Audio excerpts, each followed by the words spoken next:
welcome to the complete story of Final Fantasy IX, the game that paid homage to all that had come before it, and returned the Final Fantasy series to its roots in high fantasy. Originally released all the way back in 2000, the game, which was the last of the PlayStation 1 generation Final Fantasy games, was overshadowed by the new and shiny PlayStation 2. Since then, however, the game has re-emerged from the mist of history as one of the most beloved entries in the series. And for good reason.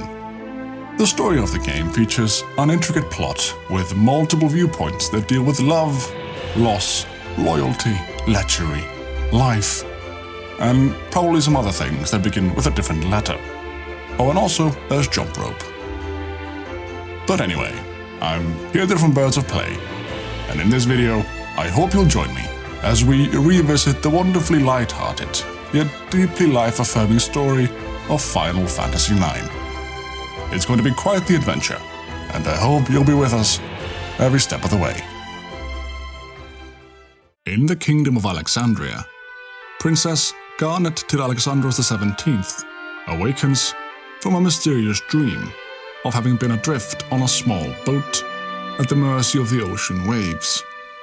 In the distance, an airship, the Prima Vista, approaches the castle, carrying a group of infamous thieves, masquerading as a theater troupe. Aboard the ship, the daring thieves, collectively known as Tantalus, discuss how they plan to go about kidnapping the princess. The dubious honor of actually snatching Her Highness going to Sedan Tribal, a young man with a monkey-like tail.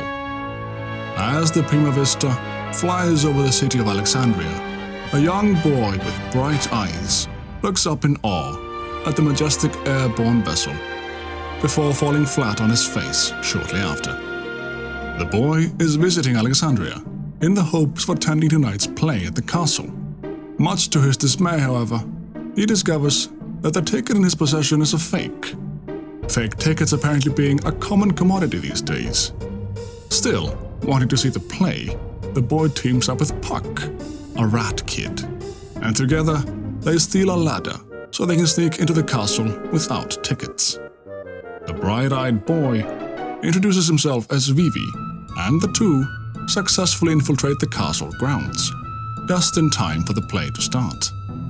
Overhead, on the royal balcony, Queen Bran and Princess Garnet are also watching the play, although the princess seems less than enthusiastic about the festivities. Noticing the princess's disinterest, Adalbert Steiner, captain of the Royal Knights of Pluto, gives the signal for the show to commence. But even the spectacular light show seems to hold little appeal for the princess.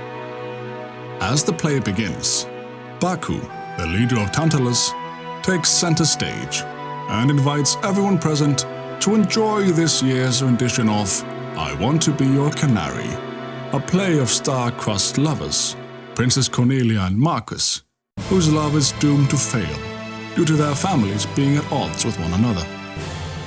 The members of Tantalus put on a riveting show, during which Sedan and Blanc enact a sword fight, only to sneak away as the audience is transfixed on the drama of it all. Inside the castle, Sedan and Blanc disguise themselves as knights, but on their way to snatch the princess, Sedan encounters a mysterious hooded girl.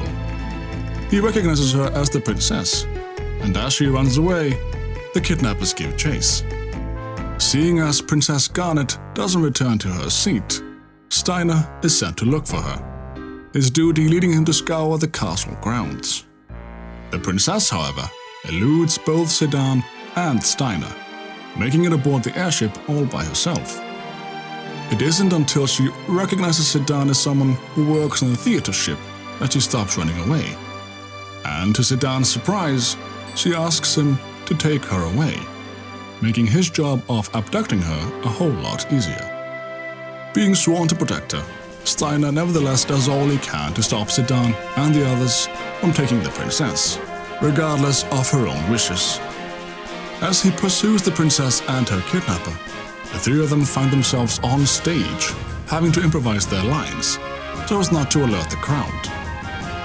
During the play's climax, Vivi and Puck are discovered to be trespassers, and Vivi runs up on stage to evade the guards, revealing himself to possess the power of black magic by casting a fire spell, accidentally setting fire to the princess's hood, which she had been using to conceal her identity.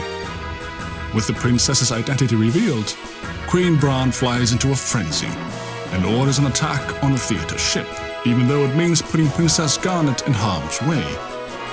The airship narrowly makes its escape, but it is still too early to celebrate, since the ship is forced to crash land in the evil forest due to the damage it has sustained.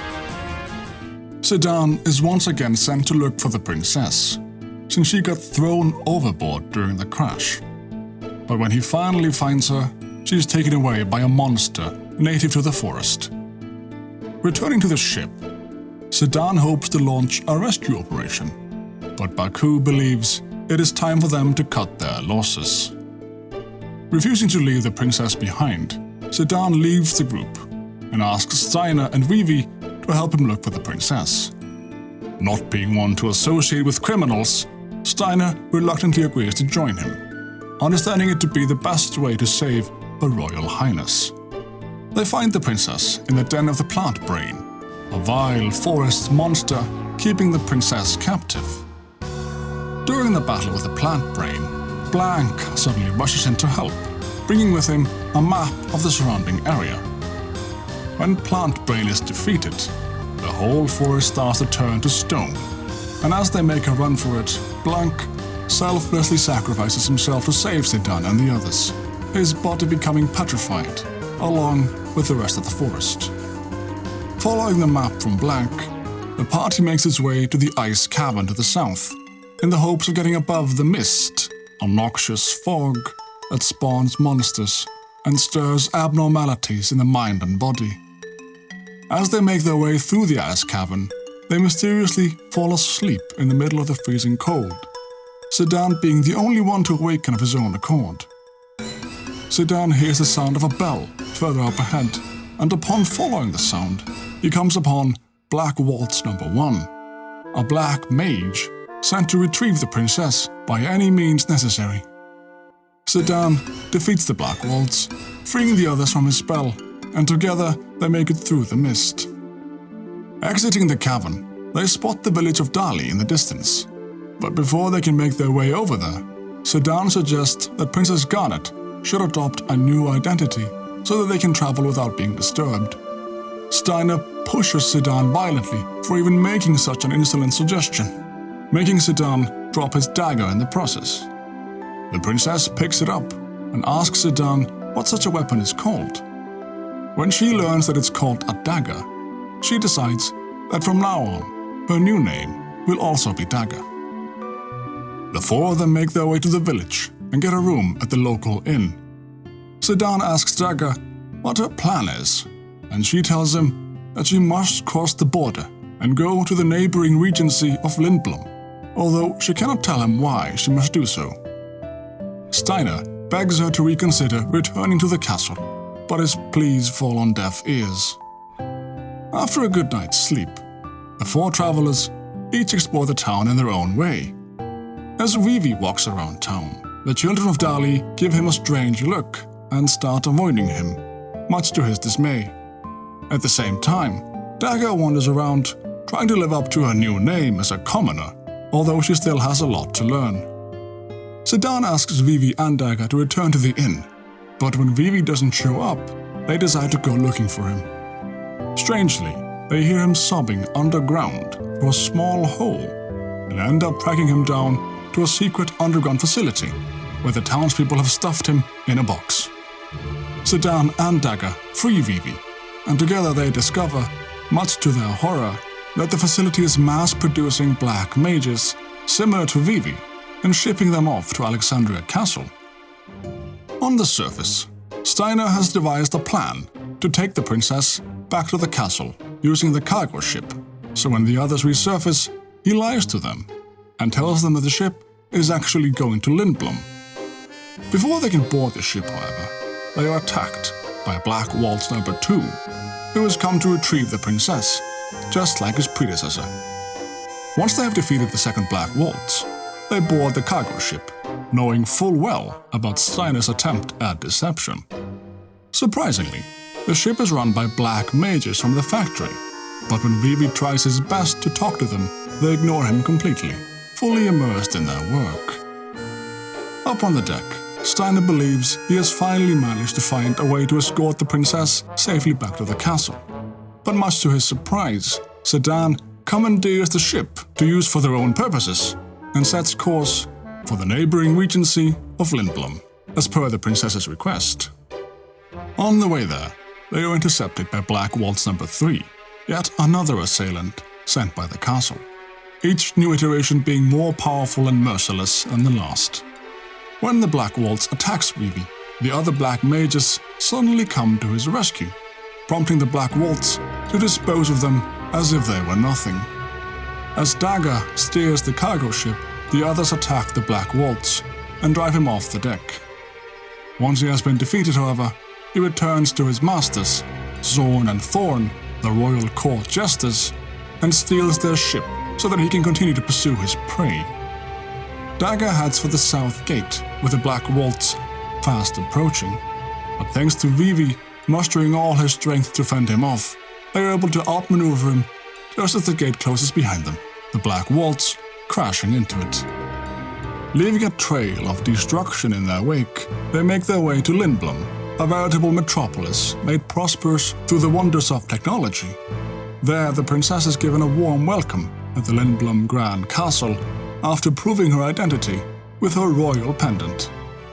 They are then led to the throne room for an audience with Sid, the regent of Lindblum, but are instead met with an Uglop, a small yellow beetle with large eyes. This particular specimen sporting a peculiar moustache. It turns out that the Uglop is in fact Sid, having been transformed into an Uglop the very night his wife, Lady Hilda, was abducted. As the princess is cared for at the castle, Sedan sneaks back into town for some real food, as opposed to the high-born fodder they have at the castle. At the bar, he is reunited with Freya, a Burmecian dragoon who has been searching for her lost lover, Sir Fratley, for many years. She is in town for the Festival of the Hunt, an annual competition hosted in the city where participants compete to obtain the title of Master Hunter. In the castle, the princess confides in Sid that her mother, the queen, hasn't been herself since the death of the king. The princess fears that her mother might be planning something terrible, and she hopes that Sid might be able to persuade her from going down the wrong path. At that time, Sid confesses that it was he who orchestrated the kidnapping of the princess, since he was already familiar with the disturbances in Alexandria and he had promised her father to keep her safe.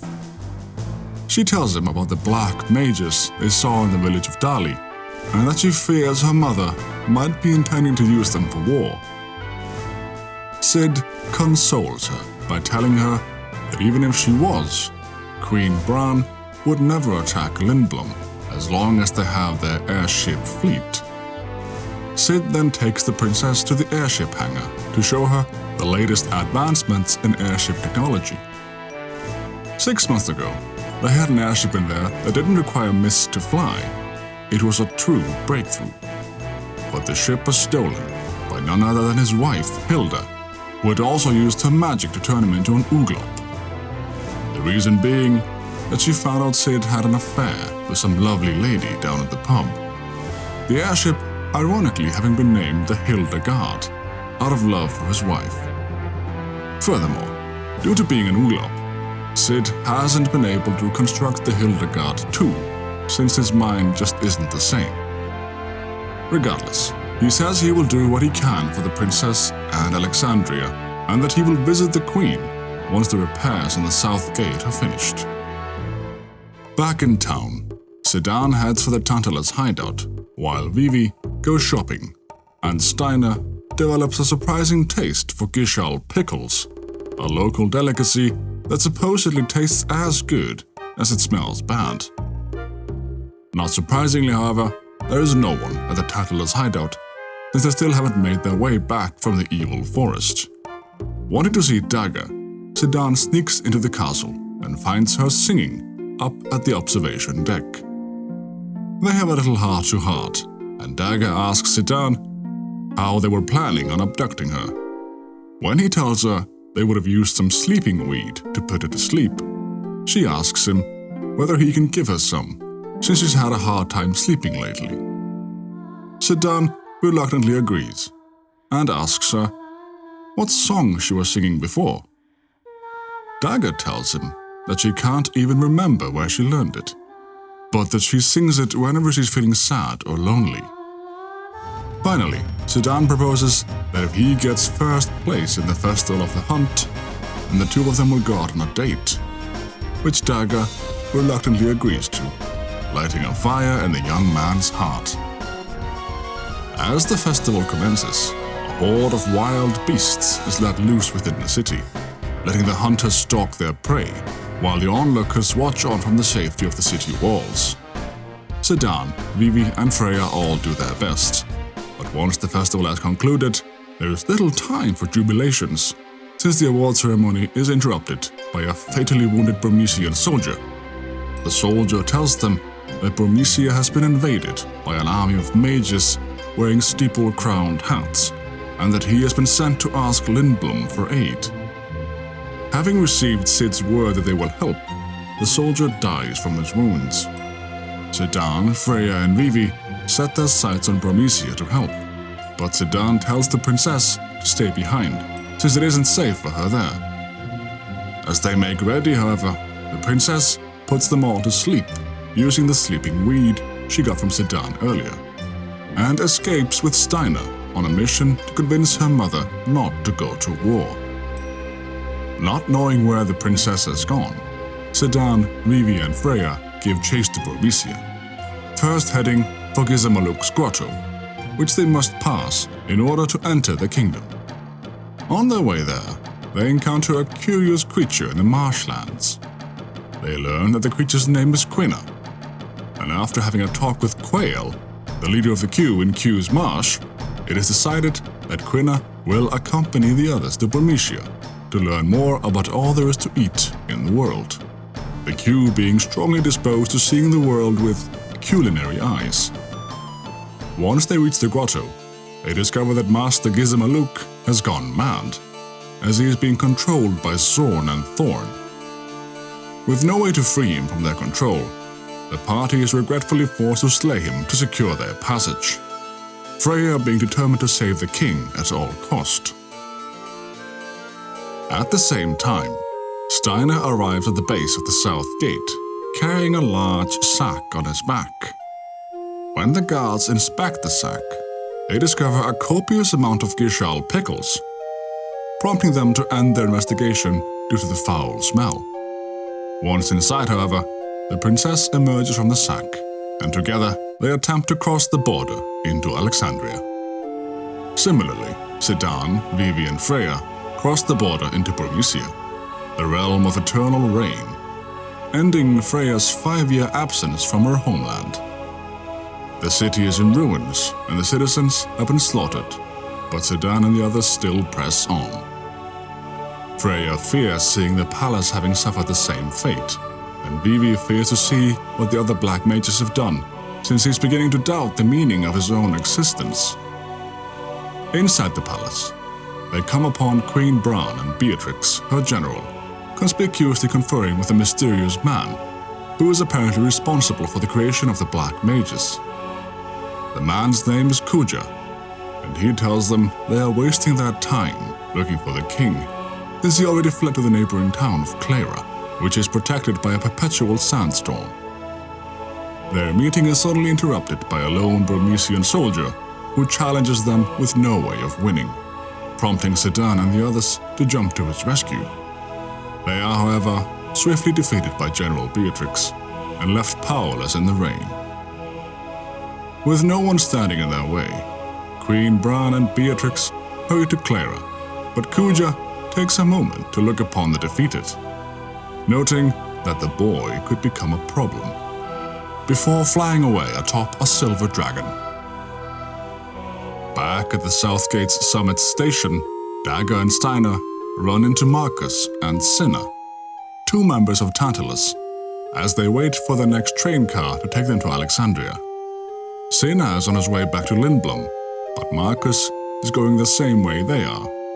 During the train ride, Marcus tells Dagger he is going to Trino, the city of nobles, in order to acquire the legendary item Super Soft that is said to cure all forms of petrification, including the one Black is suffering from back at the Evil Forest. Upon hearing this, Dagger offers her assistance, since she feels partly responsible for what happened. Before they reach the destination, however, the train car is suddenly attacked by Black Waltz number 3, who still clings to his mission of retrieving the princess, but this time he plans to take her dead or alive. With Marcus by their side, they're able to defeat the Black Waltz once and for all. During the fight, Dagger also manages to prove she's capable of taking care of herself, so she insists that Marcus takes her along to save Black. Once they reach Trino, Marcus intends to steal the Super Soft, but Steiner protests, telling him he won't let him commit a crime right before his very eyes. As the two of them argue, Dagger sneaks away, forcing Steiner to look for her, giving Marcus the opportunity to sneak away himself, leaving Steiner all by his lonesome. As Steiner looks for the princess, Dagger and Marcus inquire separately about the Super Soft. At the auction house in Trino, Dagger sees a familiar man on one of the balconies.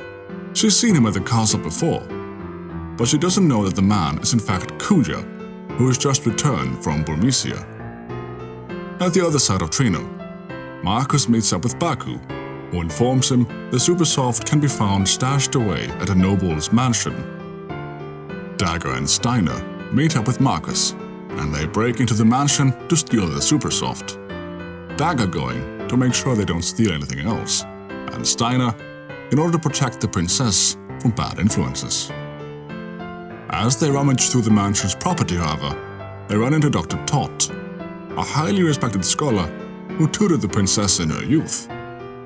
Dr. Todd tells them to leave the mansion and meet him at his home, where he will provide them with the Super Soft, alleviating the need to steal it. Dr. Todd is true to his word and gives the Super Soft to Marcus, no questions asked. He then starts reminiscing with Dagger about their old lessons, and Dagger tells them all that has happened. In an attempt to help them reach Alexandria, Dr. Todd then shows them an ancient transport network of underground tunnels called Gargan Roo, where passengers ride in a carriage that hangs from the back of a giant insect called the Gargant. Using this network, they make their way to Alexandria, along with Marcus, who's going to the Evil Forest. Upon reaching the castle, however, they are trapped by Zorn and Thorn and taken prisoner. Back in Burmecia, Sedan, Freya, Vivi, and Quina have regained enough of their strength to travel to Cleyra, in the desert west of Burmecia, where they are met with a massive sandstorm that bars entry to outsiders. As they approach, the storm subsides, allowing them passage up the gigantic tree that houses the town. Once they reach the settlement, Freya is greeted by name by the people of Cleyra and escorted to meet the king of Burmecia, who requests her presence. As Freya is ushered away, Sedan and the others take the opportunity to survey the town, accompanied by an oracle from Cleyra. Once the tour is over and the party tries to get some rest at the inn, a Burmecian soldier comes running and tells them that a kid is being attacked by the antlion. The party runs to the kid's rescue, and Vivi discovers it's his old friend Puck from Alexandria. Freya joins them and recognizes Puck as the Prince of Burmecia, much to Vivi's surprise. Once Puck has been rescued, they go to the cathedral at the top of the settlement, where Freya is granted the honor to take part in an ancient ritual intended to empower the storm that protects them. At the end of the ritual, however, the strings on the ceremonial harp snap, and the storm surrounding Cleyra dissipates. At the castle, the princess is summoned by Queen Bran and they are joined by none other than Kuja. Kuja puts Dagger to sleep with his magic, and the Queen tells Zorn and Thorn to prepare themselves to extract the Eidolons from the princess. The Jesters comply and perform a ritual on Dagger, calling forth the Warrior of the Dark. Soon after, Cleyra is invaded by black mages, forcing the people of Cleyra to seek sanctuary at the cathedral. Zidane leads as many as he can there, but they are ambushed by black mages. Thankfully, a mysterious dragoon swoops in to save the day, and afterwards, it is revealed that the mystery man is none other than Sir Fratley, Freya's lost lover. In a cruel twist of fate, however, Sir Fratley seems to have lost his memory and can't remember who Freya is. Freya is heartbroken by this revelation, but there is little time for grief, as Beatrix breaks into the cathedral and steals the jewel that powered the magic of the ceremonial harp. The party tries to stop her, but it is once again easily overpowered by her skills with a blade. Beatrix escapes along with the black mages, using their teleportation magic, and Freya, Zidane, and Vivi copy her, only leaving Quina behind, who refuses to teleport due to a dislike of heights. High up in the sky, Queen Bran overlooks Cleyra from her airship and uses Dagger's powers to summon an Eidolon, Odin, the warrior of the dark, who demolishes Cleyra with his mighty spear. Zidane, Freya, and Vivi board the airship, where they see Beatrix handing the jewel she took from Cleyra over to the Queen. The Queen is ecstatic at receiving her prize, but orders Beatrix right away to claim the last jewel. When Beatrix asks how the princess is doing, the Queen tells her they no longer have any use for her, now that they've extracted the Eidolons from her. Furthermore, the princess is to be executed for her crime of stealing the jewel when she left Alexandria. Upon hearing this, Zidane and the others rush to the teleports and teleport to the castle in the hopes of beating them there. Back at the castle, Steiner and Marcus have been strung up in a cage that hangs from the ceiling of the prison. By swaying to the sides in unison, they manage to bash the cage into the wall and free themselves. Steiner hopes to rescue the princess, but the first chance he gets, Marcus makes off for the evil forest to save Blanc, leaving Steiner to fend for himself. Thankfully, the teleport sends Zidane and the others right to Steiner, allowing them to team up in their rescue efforts. They find Dagger unconscious on the altar Zorn and Thorn used for their ritual, and must fight the royal jesters to save her. Having beaten Zorn and Thorn, the jesters run off, but Dagger still won't wake up, forcing Zidane to carry her out. As they make their escape, however, Zorn and Thorn return, this time with General Beatrix in tow. The party fights Beatrix once more, but even now with the princess's life on the line, their efforts fall short when faced with her overwhelming martial prowess. Once beaten, Zidane nevertheless manages to convince Beatrix that it is her sworn duty to protect the princess, which she admits to before healing Dagger with her magic. At that very moment, the Queen arrives on the scene and orders Beatrix to imprison the princess again, an order which she cannot comply with in good conscience. Having defied the Queen, Beatrix and Freya stay behind to block the others' escape. Unable to leave Beatrix and Freya behind, Steiner entrusts the princess to Zidane. But as Zidane and the others make their way to Gargan Rue, they are once again trapped by Zorn and Thorn. Thankfully, Marcus and Blanc show up in the nick of time and set them free, Blanc having been freed from his petrification. Riding the Gargant, Zidane, Dagger, and Vivi try to make their way back to Trino, but the beast runs berserk as it is chased by a monster, causing it to miss the stop and take them past the station. They end up in Pinnacle Rocks near Lindblum Castle, where they encounter a mysterious old man, who reveals himself to be none other than Ramuh, the Thunder God. Ramuh tests Dagger to see whether she is truly fit to become his master, and after she accomplishes his trial, Ramuh joins her. Afterwards, they plot a course for Lindblum, but at that very moment, Lindblum is attacked by Alexandria, and Queen Bran summons a Tomos, a gigantic gaping creature of Terra that sucks in the citizens of Lindblum and destroys the city.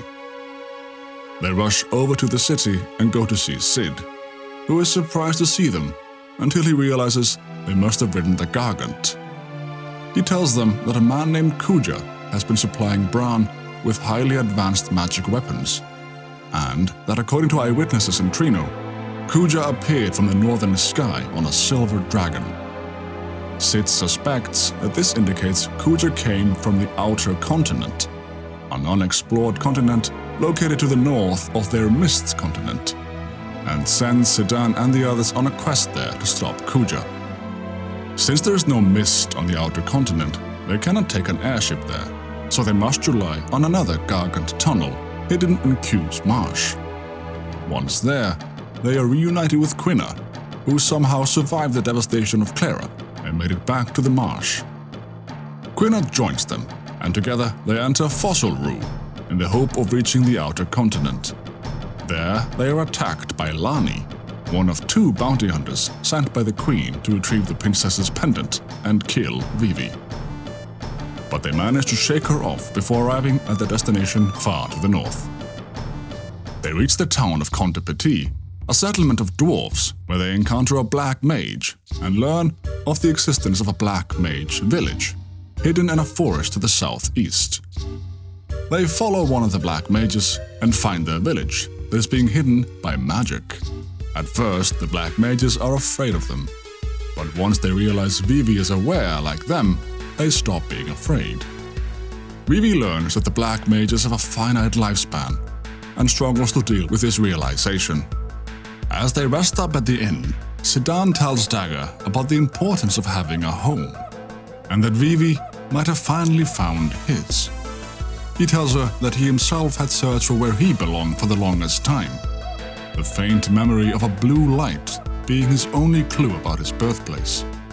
The morning after, they learn that someone saw a silver dragon in the northwest part of the continent, and that in order to get there, they must pass through the sanctuary next to Conte Petit. Suddenly, Vivi comes running and tells them he will go with them, since everyone in the village asked him to go see the outside world so that he can tell them all about it. Returning to Conte Petit, they find that the entrance to the sanctuary is heavily guarded, and that in order to be granted passage, they must enter into holy matrimony. In order to meet the requirements, Sedan and Dagger get married, as well as Vivi and Quina. As the honeymoon to the sanctuary is underway, they encounter a young girl with a horn on her forehead. Her name is Aiko, and she is accompanied by a Moogle called Mog, who has a uniquely yellow pom-pom. The girl takes them to Madain Sari, the village of the lost summoners. But she is the only one who still lives there, aside from a group of Moogles. Aiko becomes infatuated with Sedan and decides to cook everyone a meal to show him that she would make a good wife. After dinner, Sedan asks Aiko to take them to the Iifa Tree, the place which the dwarves of Conte Petit refer to as the Sanctuary. Before they set out, they decide to get a good night's sleep, but Vivi can't sleep because of his fear of dying. To help him feel better, Sedan lets Vivi join him for a round of tinkling under the stars. The next day, they head for the Iifa Tree, the ancient tree of life, which, much to their surprise, is surrounded by mist, even though it's not located on the Mist's continent. The Iifa Tree is sealed with an eidolon, so before entering, Aiko must break the seal by using her summoner's horn to communicate with the eidolon. Once the barrier is broken, they travel to the center of the Iifa Tree, where they find a lift that takes them down deep underground. Far, far below the planet's surface, they encounter a peculiar structure and soul cage, the Iifa Tree's guardian. They ask him whether he's the one producing the mist, but he tells them that mist is not produced, but rather that it's a byproduct of a refining process that then gets discharged through the roots of the tree. By sending it to other continents, The mist stimulates the fighting instinct, which in turn leads to war among the leaders of nations and then to the fall of civilization. He tells them that Kuja uses the mist to create weapons such as Vivi, and that if they destroy him, then no more such weapons can be produced. Having heard enough, the party does battle with Soul Cage, ultimately defeating him and thereby stopping the spread of mist. As they exit the Iifa Tree, one of the Mughals from Madain Sari arrives and tells Eiko that someone stole something precious from the village. Instead of waiting for Kuja to arrive, Sedan and the others return to the village with Eiko, where they discover someone has stolen a precious stone that had been passed down in the village for generations. The culprit is Lani. The bounty hunter also takes Eiko hostage and demands Dagger's pendant in return for Eiko. Suddenly, Amarant Coral, the second bounty hunter hired by the queen, jumps into the fray and sets Eiko free, thereby driving Lani away. His intentions, however, aren't altruistic in nature, since he still wants to fight Sedan. The only reason he saved Eiko being that he wanted to level the playing field. Sedan beats him in a fair fight, and Amarant demands he finishes the job. But Sedan refuses to kill him, instead simply taking the stone back and giving it to Eiko. As things calm down a bit, Sedan and Dagger share a moment alone in a boat underneath the ruins of Madain Sari. She asks him why he has always been there for her, and his answer is simply that he wanted to go with her. Suddenly, Dagger is beset by memories as she gazes at the Eidolon wall from a distance, and she remembers that she once belonged to the village of Madain Sari, before it was destroyed by a horrifying eye in the sky.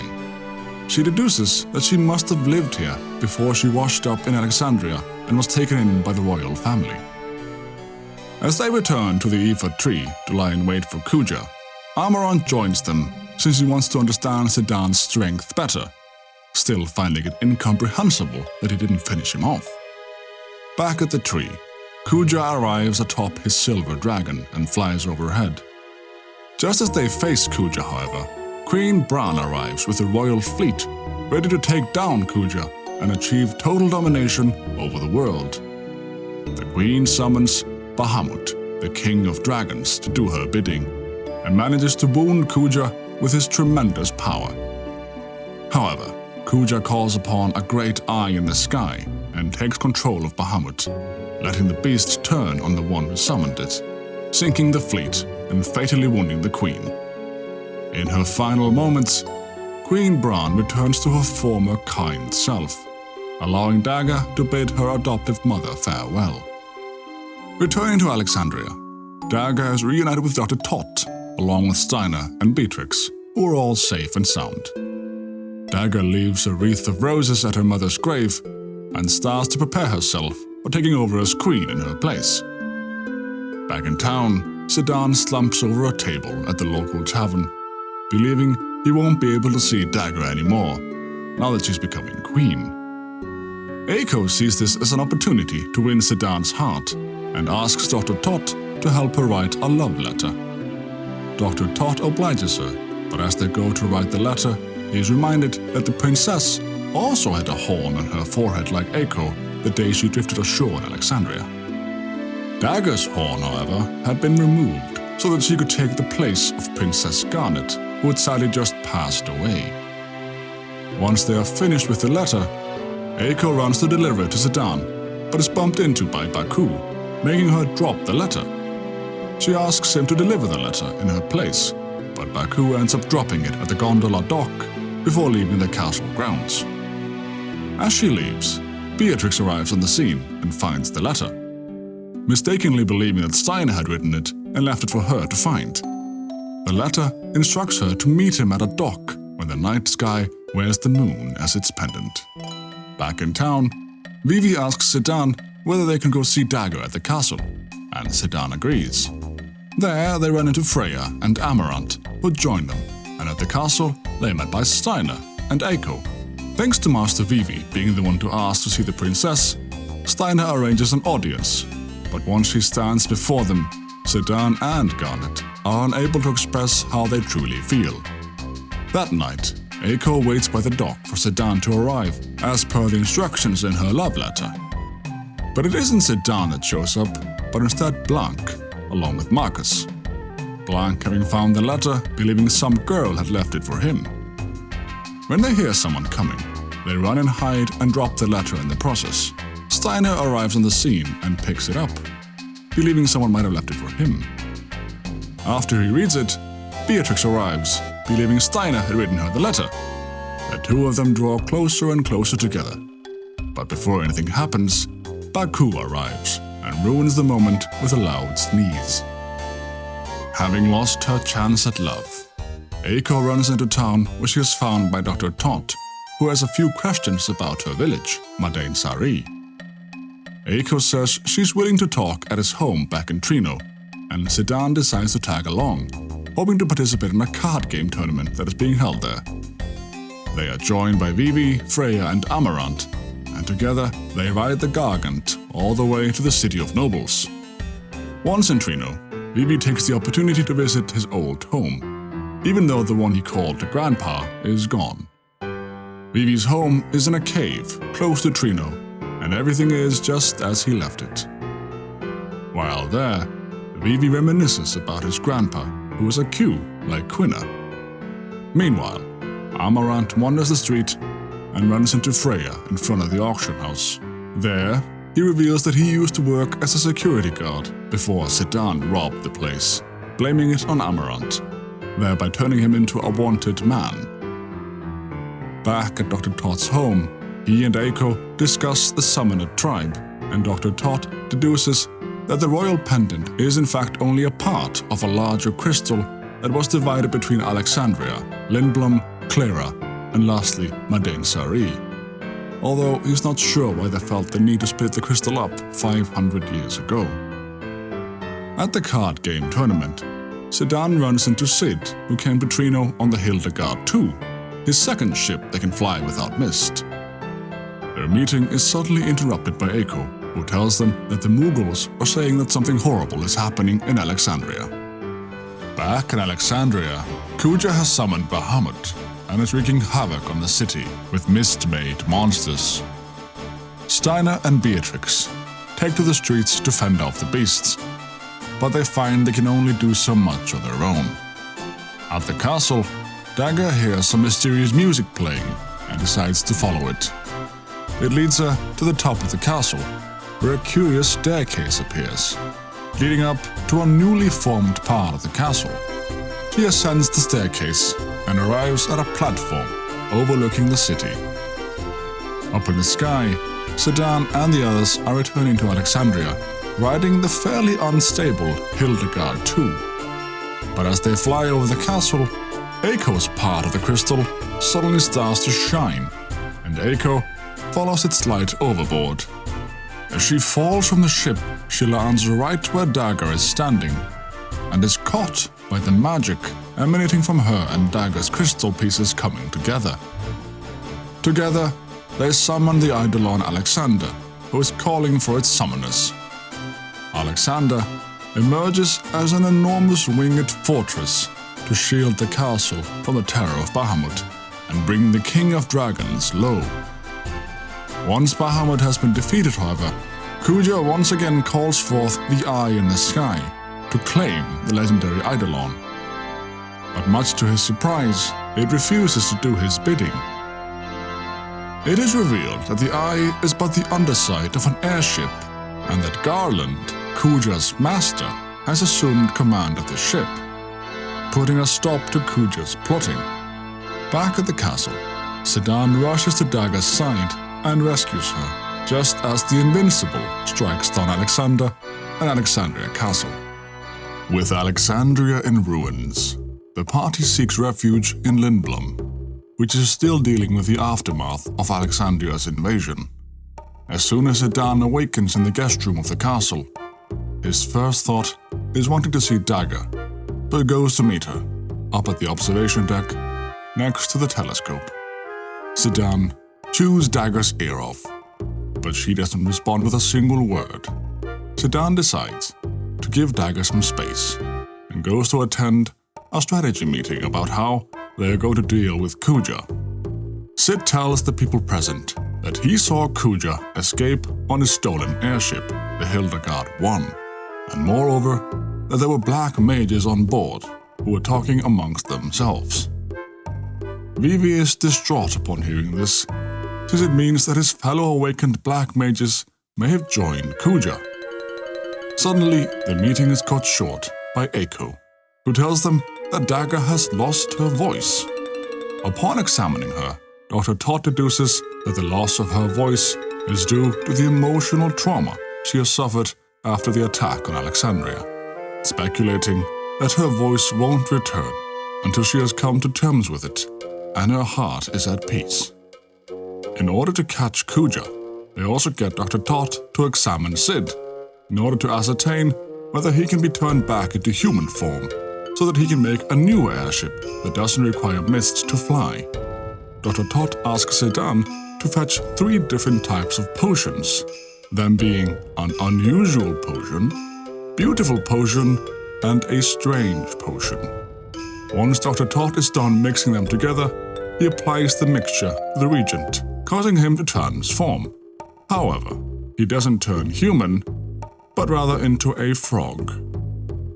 Since they cannot go by air, they look for Kuja by sea, and Regent Sid joins them for the ride, determined to find his wife and return to his original self. They start by going to the Black Mage village, since Kuja was seen with black mages, and once there, they find the village to be all but deserted. The only ones who remain are the 3 who felt compelled to stay behind to take care of a chocobo egg.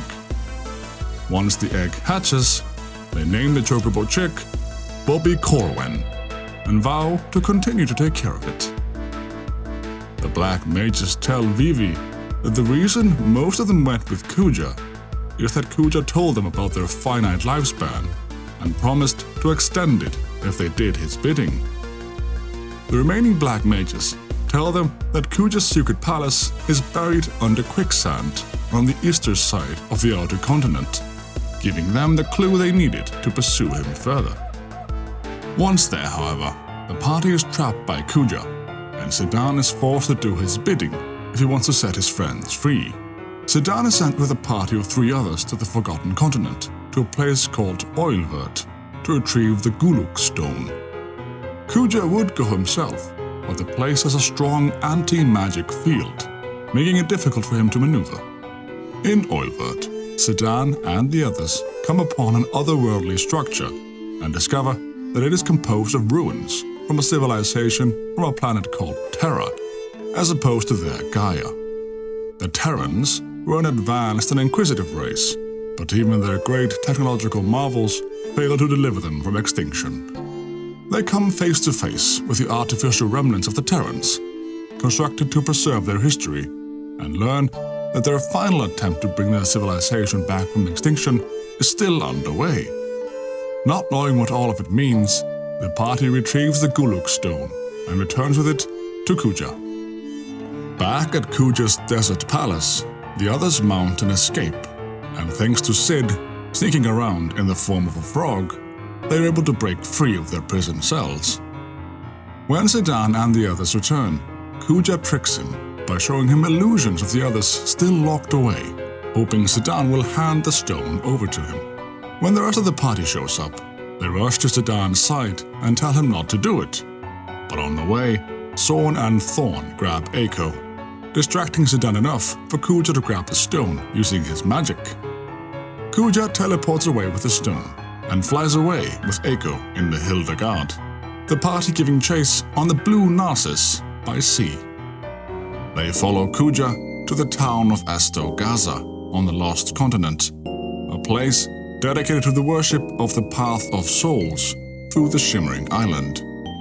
The bishop at Gaza tells them that the black mages went in the direction of Mount Gulug, an enormous volcano that went extinct in the days of old. They give chase to Mount Gulug and enter the volcano, taking advantage of Kuja having used the stone to break its magical seal. Deep within the volcano, they find Zorn and Thorn, attempting to extract the Eidolons from Eiko, but they are having difficulties, since Eiko is still too young, not having reached 16 years of age. Kuja, however, demands they try harder, even at the cost of Eiko's life, since he is desperate for an Eidolon powerful enough to overpower Garland.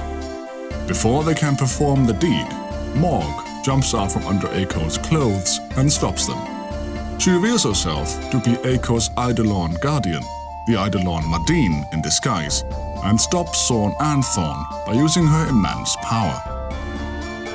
Afterwards, nothing remains of Morg but a ribbon left for Eiko. Having seen Morg enter into trance, Kuja speculates that he doesn't need an Eidolon to best Garland, as he might be able to use a powerful soul to achieve the same end. As Kuja leaves, the unconscious Sorn and Thorn merge into their true form and attack the party. After the battle, Kuja is nowhere to be found, and Vivi returns with some black mages, who apologize for having helped Kuja, his promise of being able to extend their lives ultimately being false. As the black mages grieve their lot in life, Sedan hears a woman's voice from behind a nearby door, and discovers it is Sid's wife, Hilda. She thanks them for driving Kuja away, and once they return to Lindblum, she forgives Sid and returns him to his former self. Having regained his senses, Sid is then able to begin work on the Hildegard 3, an airship that doesn't require mist to fly.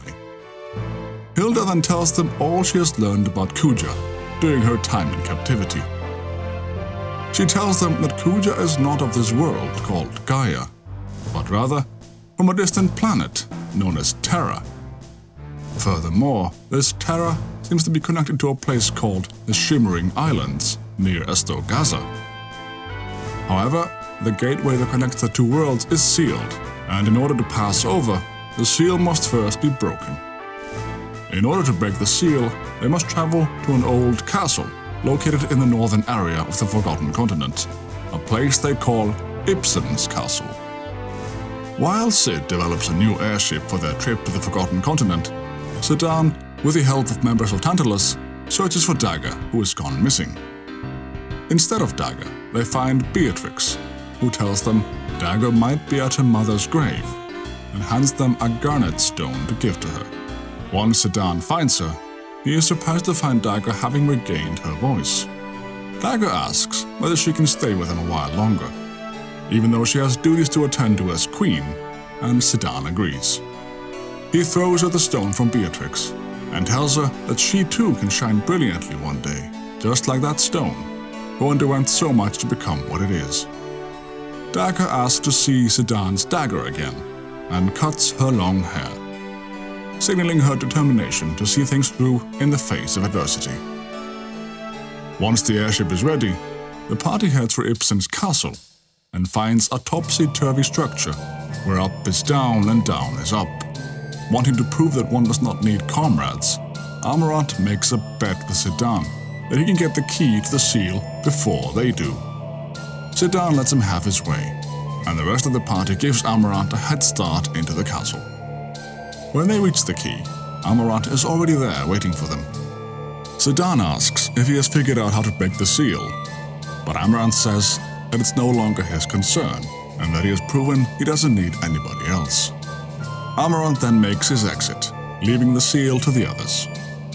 Examining the wall, they realize there are 4 mirrors in place, but before they can make off with them, they are attacked by Taharka, a guardian beast from Terra who demands they return them.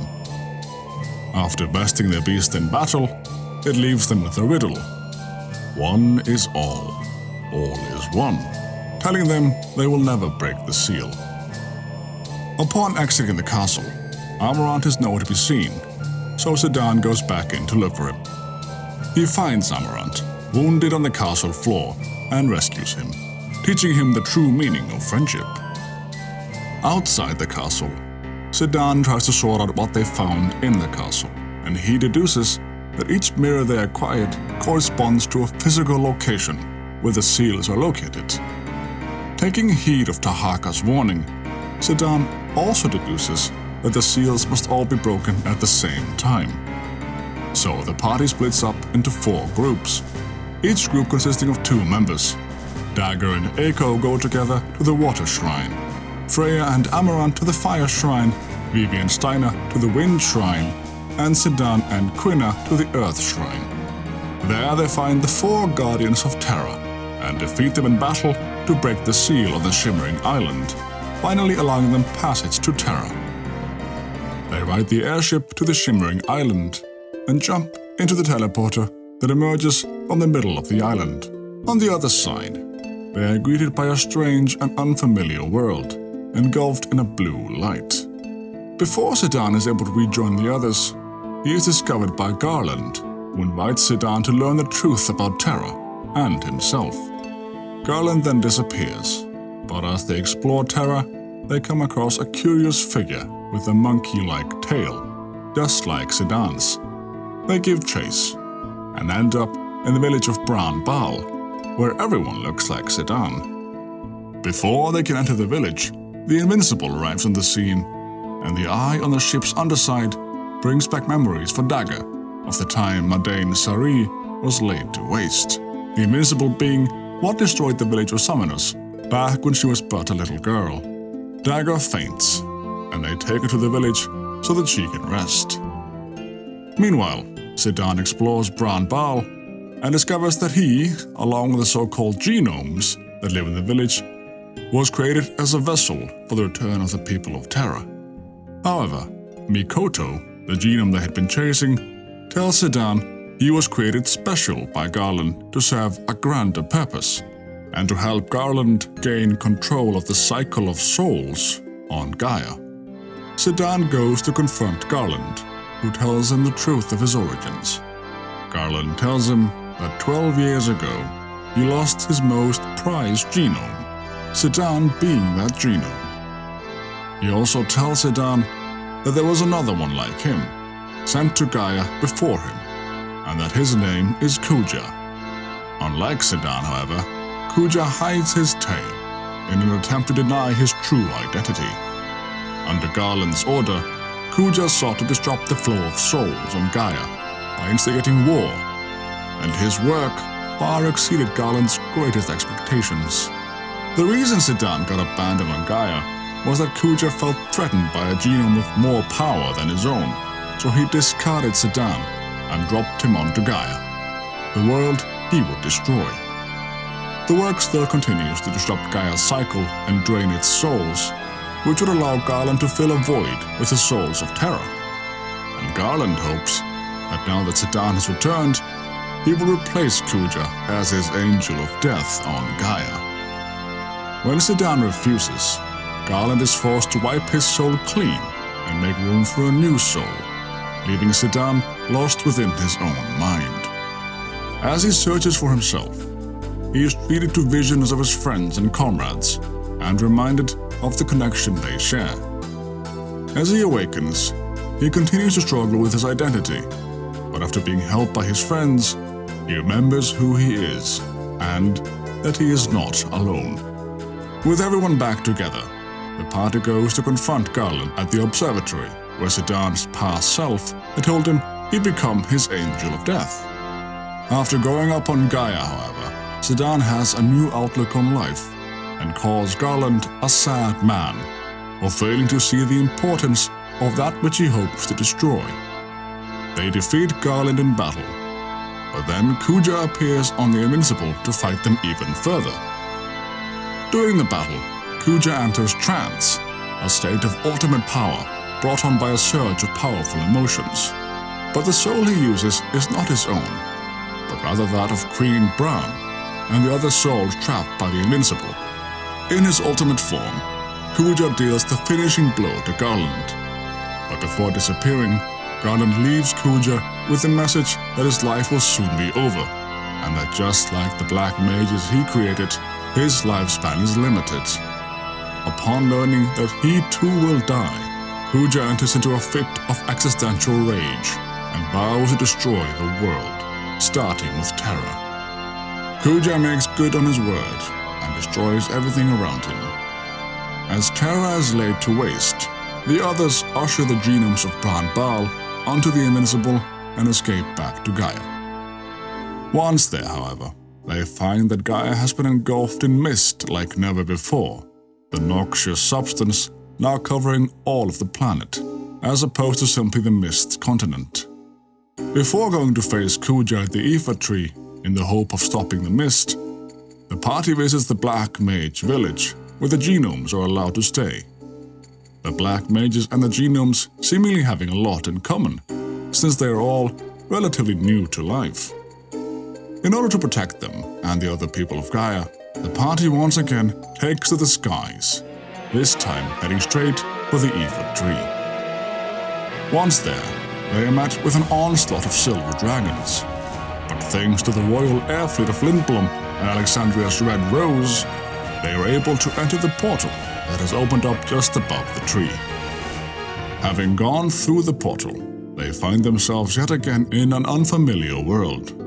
Suddenly, the disembodied voice of Garland echoes in Sedan's mind and tells him that they are in Memoria, a place of memories.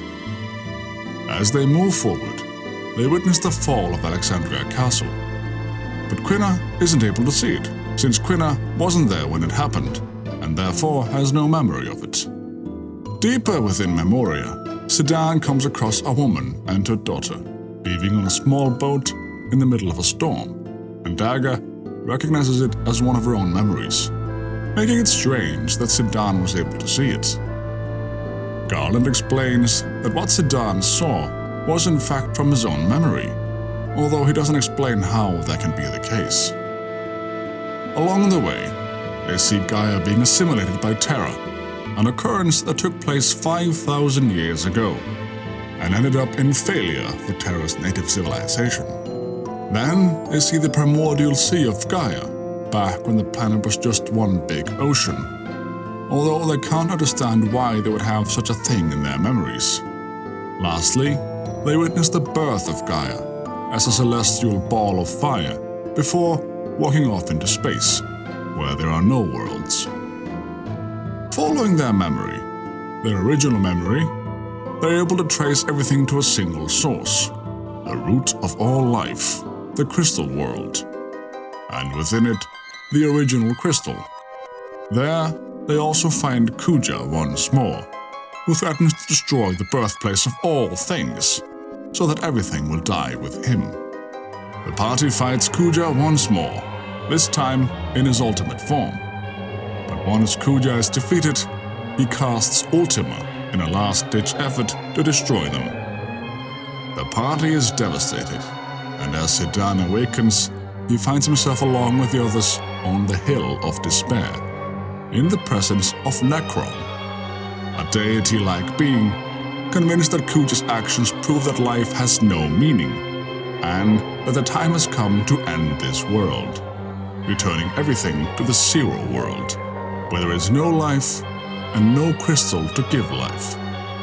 Being granted power from one another, the party defeats Necron, who, upon being defeated, acknowledges the power of the will to live, but says that he can never be destroyed so long as life and death exist.